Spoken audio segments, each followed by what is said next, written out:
जय श्री कृष्ण। आप सभी का हमारे YouTube चैनल पर हार्दिक स्वागत है। आज के इस वीडियो में आप सभी रिस्पॉन्ड करेंगे कार्तिक मास महात्म्य के 5वें अध्याय का। तो आइए सुनते हैं। जिसके सुनने से सब पाप नाश हो जाए, कार्तिक महात्म्य का लिखूं 5वां अध्याय। नारद जी बोले, जब 2 घड़ी रात बाकी रहे तब तुलसी की मृत्तिका, वस्त्र और कलश लेकर जलाशय पर जाएं। कार्तिक में जहाँ कहीं भी जलाशय हो, जलाशय में ही स्नान करना चाहिए। गर्म जल की अपेक्षा ठंडे जल में स्नान करने से 10 गुना पुण्य होता है। उससे 100 गुना पुण्य बाहरी कुएं के जल में स्नान करने से होता है। उससे अधिक पुण्य बावड़ी में और उससे भी अधिक पुण्य पोखर में स्नान करने से होता है। उससे 10 गुना पुण्य झरनों में और उससे भी अधिक पुण्य कार्तिक में नदी में स्नान करने से होता है। उससे भी 10 गुना पुण्य वहाँ होता है जहाँ 2 नदियों का संगम हो, और यदि कहीं 3 नदियों का संगम हो तब तो पुण्य की कोई सीमा नहीं होती। स्नान करते समय सबसे पहले भगवान का ध्यान करके स्नानार्थ संकल्प करना चाहिए। फिर तीर्थ में उपस्थित देवताओं को क्रमशः अर्घ्य, आचमनी आदि देना चाहिए। अर्घ्य का मंत्र इस प्रकार से है। हे कमलनाथ, आपको नमस्कार है। हे जलाशयी भगवान, आपको प्रणाम है। हे ऋषिकेश, आपको नमस्कार है। मेरे द्वारा दिए गए अर्घ्य को आप ग्रहण करें। बैकुंठ, प्रयाग तथा बद्रिकाश्रम में जहाँ कहीं भगवान विष्णु गए, वहाँ उन्होंने 3 प्रकार से अपना पांव रखा था। वहाँ पर ऋषिदेव यज्ञों सहित सभी देवता मेरी रक्षा करते हैं। हे जनार्दन, हे दामोदर, हे देवेश, आपको प्रसन्न करने हेतु मैं कार्तिक मास में विधि विधान से ब्रह्म मुहूर्त में स्नान करता रहूं। आपकी कृपा से मेरे सभी पापों का नाश हो। हे प्रभु, कार्तिक मास में व्रत तथा विधि पूर्वक स्नान करने वाला मैं अर्घ्य देता हूँ। आप राधिका सहित ग्रहण करें। हे कृष्ण, हे बलशाली राक्षसों का संहार करने वाले भगवान, हे पापों का नाश करने वाले, कार्तिक मास में प्रतिदिन दिए हुए मेरे इस अर्घ्य का, कार्तिक स्नान का व्रत करने वाला फल मुझे प्राप्त हो। तत्पश्चात भगवान विष्णु, शिव तथा सूर्य का ध्यान करके जल में प्रवेश करना चाहिए। नाभि के बराबर जल में खड़े होकर विधि पूर्वक स्नान करना चाहिए।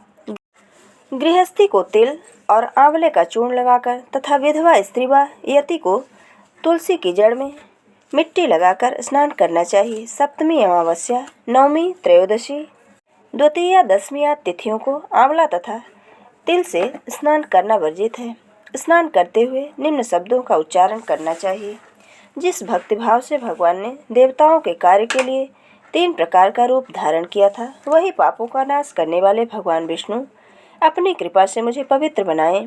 जो मनुष्य भगवान विष्णु की आज्ञा से कार्तिक व्रत करता है, उसकी इंद्रादि सभी देवता रक्षा करते हैं, इसलिए वह मुझको पवित्र करें। बीजों, रहस्यों तथा यज्ञों सहित देवता के मंत्र, कश्यप आदि ऋषि, इंद्रादि देवताओं मुझे पवित्र करें।